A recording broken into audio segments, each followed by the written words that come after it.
49번 문제 풀어보겠습니다. 직류 전동기에서 무브화가 되면 속도가 대단히 높아져서 위험하기 때문에 무브화 운전이나 벨트를 연결한 운전을 해서는 안 되는 거. 그러니까 공회전을 시키면 안 되는 전동기. 이거 뭐죠? 하나죠. 직권이죠. 직권. 벨트를 걸어서 운전하게 되면 혹시 벨트가 끊어지게 되면 무브화 운전이 되니까 우리가 직권 전동기는 이것을 꼭 막아야 됩니다. 직류 직권 전동기에서 벨트를 걸고 운전하면 안 되는 이유는 뭐냐? 벨트를 걸고 운전하게 되면 이 직권 전동기는 토크라고 하는 것이 회전수의 제곱에 반비례하거든요. 그래서 벨트를 걸고 운전하게 되었다가 혹시 벨트가 끊어지게 되거나 무브화 운전을 하게 되면은 토크가 어떻게 됩니까? 감소하게 됐을 때 회전 속도가 제곱에 비례해서 올라가게 돼요. 그러니까 회전 속도가 제곱에 비례해서 올라간다는 얘기는 엄청나게 빨리 돌아가게 된다는 겁니다. 정신 못 차리고. 그래서 위험 속도에 도달한다라고 하는 표현이 맞는 얘기입니다. 1번에 벨트가 벗겨지면 위험 속도에 도달하게 된다. 직권 전동기의 특징에 대한 거다. 틀린 것은 무엇이냐? 속도가 크게 감소된다. 이번에 전동기 기동 시 기동 토크가 작다. 기동 토크가 작은 것이 아니라 직권 전동기는 누가 뭐라고 해도 직권 전동기 하면 그냥 힘이죠. 그렇죠? 힘이 좋다. 힘이 제일 좋은 게 뭐냐? 힘이 엄청 센 놈이 누구냐? 라고 하게 되면은 그게 직권 전동기다. 이렇게 대답을 할 수 있습니다. 직권 전동기 답은 2번이 됩니다. 기동 토크가 작다. 이거는 수치스러운 말이에요. 직권한테. 직류 전동기에 대한 설명으로 옳은 것은 무엇인가? 전동차용 전동기는 차동 복권? 아니, 전동차는 직권이죠. 그렇죠? 근데 좀 이런 말씀을 좀 드리기 그렇지만 이거는 문제에서 그런 겁니다. 또 실제로 밖에 우리가 현장에 나가보게 되면은 뭐 유도 전동기 사용하고 이제 이렇습니다. 근데 문제에서만 직권 전동기가 운전 중에서 무브화가 되면 위험 속도가 된다? 이게 맞는 얘기죠. 그렇죠? 무브화가 되면 위험 속도가 되는 거죠. 다음 그림의 전동기는 어떤 전동기인가? 지금 보시게 되면 전기자와 계자가 이렇게 병렬로 되어 있습니다. 그렇죠? 병렬로 되어 있는 것은 우리가 분권 전동기라고 할 수 있죠. 분권 전동기 3번. 직류 전동기의 특성에 대한 설명으로 틀린 것은 직권 전동기는 가변 속도 전동기이다. 분권 전동기는 계자 회로에 퓨즈를 사용하지 않는다. 퓨즈가 만약에 끊어지게 되면 그러면은 이제 이 전류가 다 부하 쪽으로 이제 가기 때문에 분권 전동기는 정속도 전동기다. 가동복권 전동기는 역회전할 염려가 없다. 역회전 이거 잘못된 겁니다. 역회전할 염려가 없습니다. 지금 보시게 되면은 가동 복권 전동기의 경우에는 우리가 회로의 전류가 모두 바뀌기 때문에 역회전을 하지 않게 됩니다. 그러니까 단자에서의 극성이 바뀌더라도 역회전을 하지 않게 되는 것이 가동 복권 전동기의 특징입니다. 타회자 발전기와 같이 전압 변동률이 작고 자회자이므로 그냥 전압 변동률이 작고 모범생 누구라고 했어요? 분권 1번. 워드 레오나드 속도 제어는 무엇인가? 이것은 전압을 제어하는 방법이 됩니다. 워드 레오나드 속도는 전압 제어 방법이다. 3번. 자, 직류 전동기의 속도 제어 방법 중에서 속도 제어가 원활하고 정토크 제어가 되면서 운전 효율이 좋은 것은 무엇인가? 속도 제어가 원활하게 되는 그런 방식. 가장 널리 쓰이는 방식이 전압 제어가 가장 널리 쓰이게 됩니다. 답은 4번이 맞게 되죠. 다음 중 직류 전동기의 속도 제어 방법이 아닌 것은 직류 제어 속도 제어 방법 크게 세 가지가 있습니다. 계자, 저항, 전압 세 가지를 조절하는 거고 가장 일반적으로 사용하는 것이 전압 제어와 계자 제어죠.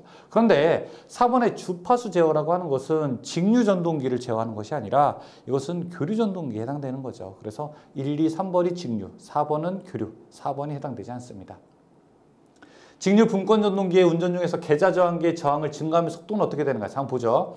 자, 이렇게 직류 분권 전동기를 한번 그려볼게요. 그림만 한번 그리고 이제 갑니다. 직류 분권 전동기에서 여기에 계자에 저항을 넣었어요. 자, 이걸 우리가 RF라고 한번 하죠. 필드에 있는 저항이라고 해서. 자, 이 계자 저항을 증가했어요. 계자 저항을 RF를 증가하게 되면은 그럼 여기 흐르는 전류 IF는 어떻게 되겠습니까?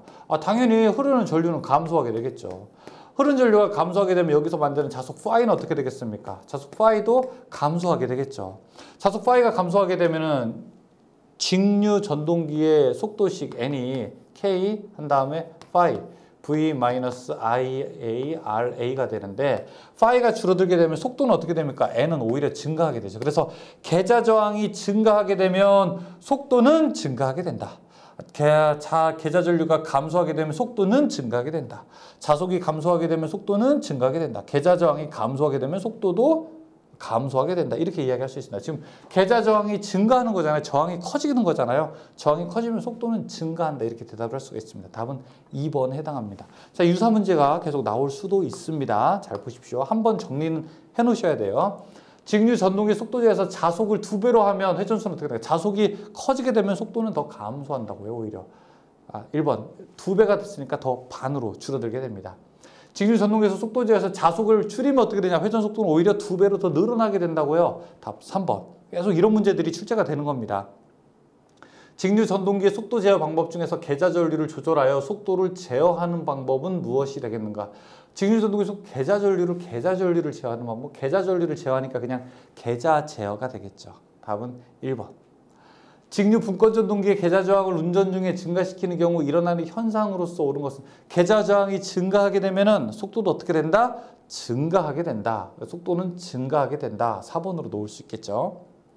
급정지하는데 가장 좋은 제동 방법. 우리가 직류 전동기를 갑자기 세울 때 가장 좋은 방법은 전압을 반대로 걸어주는 겁니다. 그래서 우리가 역전 제동이라고 부르게 되는데 물론 전동기에는 좀 부담이 되는 거죠. 여러분들 세탁기가 어떻게 정지하는지 아세요? 세탁 다 되게 되면은 그냥 탈수 뚫뚫뚫뚫 돌다가 그냥 자연스럽게 정지하게 되잖아요. 그쵸? 원심력이 이제 떨어지게 돼서 그러니까 전원이 그냥 끊어지게 되는 거죠. 자연 정지가 있고 여러분 문을 딱 열어보세요. 문을 못 열게 돼 있구나. 요즘에는 문을 아예 문이 열리지 않게 락이 되어 있는데 잠금이 되어 있는데 예전에는 이렇게 문을 딱 열면 갑자기 탁 서버리는 그런 장치들도 있었습니다. 굉장히 세탁기로서는 무리이지만 갑자기 제동하는 방법이죠. 급정지하는 데 사용하는 방법. 역전 제동이라고 할 수 있습니다. 답은 4번이죠. 가장 이제 전기를 되살리는 방법이 뭐냐라고 하면 우리가 2번 회생 제동이라고 할 수 있겠죠. 회전 방향을 바꾸는 역회전의 원리를 이용한 제동 방법. 조금 전에 이야기했었죠. 역전 제동, 역상 제동이라고도 이야기할 수 있습니다. 답은 1번이 해당되죠. 직류 직권 전동기 회전수를 3분의 1로 줄이면 토크는 어떻게 되는가? 자, 직권 전동기의 토크는 회전수의 제곱에 반비례한다고 했어요. 그래서 이걸 3분의 1로 줄이게 되면 토크는 오히려 더 9배가 커진다. 이렇게 대답을 할 수가 있습니다. 답은 4번이 됩니다. 출력 15kW, 1500rpm으로 회전하는 전동기의 토크는 약 어떻게 되는가? 토크는 이렇게 하죠. 0.975 n분의 p 이렇게 계산할 수 있죠. 지금 0.975 n 속도가 1500이라고 하고 p 출력이 15000이니까 1500분의 15,000 하면 10이죠. 그쵸? 10 곱하기 0.97로 하게 되면 9.75 나오겠네요. 답은 2번이 되겠네요. 답은 2번으로 넣을 수 있습니다. 출력 30, 그 다음에 1500. 그러면 위에가 3만이죠. 여기 3만. 자, 계산하게 되면 얼마입니까? 이거. 아까 1500일 때에 2배가 되니까 19.5 이렇게 나오나요? 19.5 나오나요? 답 2번. 19.5 나오게 됩니다. 직류 직권 전동기의 회전수와 토크와의 관계. 자, 직류 직권 전동기 뭐라고 했어요? 제곱에, 회전수의 제곱에 반비례하게 된다. 답은 2번으로 놓을 수가 있습니다. 직류 분권 전동기의 기동 방법 중에서 가장 적당한 것은 무엇인가? 기동하려면 무조건 토크가 커야 되겠죠. 계좌 저항계 저항값을 0으로 줄이는 것이 맞게 됩니다. 그래서 계좌 저항계 저항값을 0으로 줄여서 계좌 전류를 최대한 확보하게 되고 자속을 크게 해서 토크를 크게 하는 것이 우리가 어떤 것이든 스타트할 때 가장 좋은 방법이라고 할 수 있습니다. 정속도 전동기로 공작기계 등에 주로 사용하는 전동기는 무엇인가? 정속도, 속도가 일정하대요. 전압 변동률이 작다, 속도가 일정하다. 우리 모범생 누구예요? 분권 전동기라고 했죠. 다음 그림에서 직류 분권 전동기의 속도 특성. 이게 속도잖아요. 분권은 뭐예요? 속도가 일정하다. 많이 변하지 않는 애. A 엄청 변해요. C, D 엄청 변해요. B 별로 안 변해. 그나마. 아예 안 변할 순 없고 그나마 부하 전류가 크더라도 부하가 많이 걸리더라도 별로 변동이 없습니다. B가 바로 분권 전동기의 속도 특성 곡선이라고 할 수 있습니다.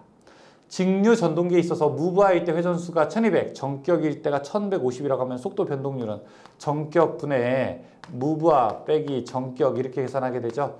정격이 지금 1150이라고 했고 무부하가 1200이니까 빼기 1150. 자, 계산하게 되면은 1500분의 50, 1500분의 50, 4.16? 4.35? 4.35? 4.35 나오겠네요. 0.0435 나오거든요. 그러면은 퍼센트 하게 되면 4.35가 되겠네요. 답은 3번. 다음 중 분권 전동기의 토크 회전수의 관계를 직권은 제곱에 반비례했는데 그냥 분권은 권수 분의 아니 그 회전수 분의 1에 그러니까 회전수에 그냥 반비례하는 겁니다. 토크가 1번의 모양이 분권이라고 할 수 있습니다. 직류 분권 전동기의 회전 방향을 바꾸기 위해서는 일반적으로 무엇을 바꿔야 되는가? 직류 분권 전동기는 우리가 밖에서 단자에서 전압을 바꾸는 것, 단자에서 극성을 바꾸는 것이 아니라 계자 혹은 전기자 둘 중에 하나를 바꿔야 됩니다. 계자 혹은 전기자 둘 중에 하나의 전류를 바꿔야 됩니다. 그래서 여기는 계자는 안 나와 있는데 전기자가 나와 있으므로 전기자 전류라고 대답할 수가 있습니다. 답은 4번이 되죠. 다음 중 직류기의 고정손이 아닌 것은 고정손, 일정한 거. 여러분 집에서 고정지출 뭐가 있습니까? 뭐 집을 계속 일정하게 나가야 되는 거.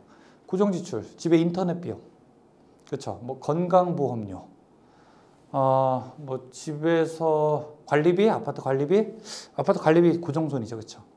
고정지출이죠. 하지만 내가 쓴 만큼 나오는 것도 있죠. 식비, 의료비, 예를 들어 또 뭐가 있나? 유흥비, 여러분 공부하는 거, 이런 교육비 이런 거 쓴 만큼 나오죠. 그럼 우리가 가변 지출이라고 하죠. 고정 지출은 뭐냐면은 직류 전동기, 직류 발전기에서 전기를 많이 쓰든 적게 쓰든 어쨌든 똑같은 거. 일단 모터 돌렸다 하면은 그냥 똑같이 발생하는 거. 고정되는 손실, 마찰손, 바람을 가르기 때문에 풍손, 히스테리시손 이건 다 고정손입니다. 그러나 동손, 구리에서 발생하는 것은 전기를 많이 쓰게 되면 더 큰 손실이기 때문에 이거는 고정손이 아니라 가변손이라고 부르게 됩니다. 가변손, 손실이 바뀐다라고 해서요. 자, 76번까지 풀어봤습니다. 잠깐 쉬었다가 계속 이어서 77번 시작하겠습니다. 수고하셨습니다.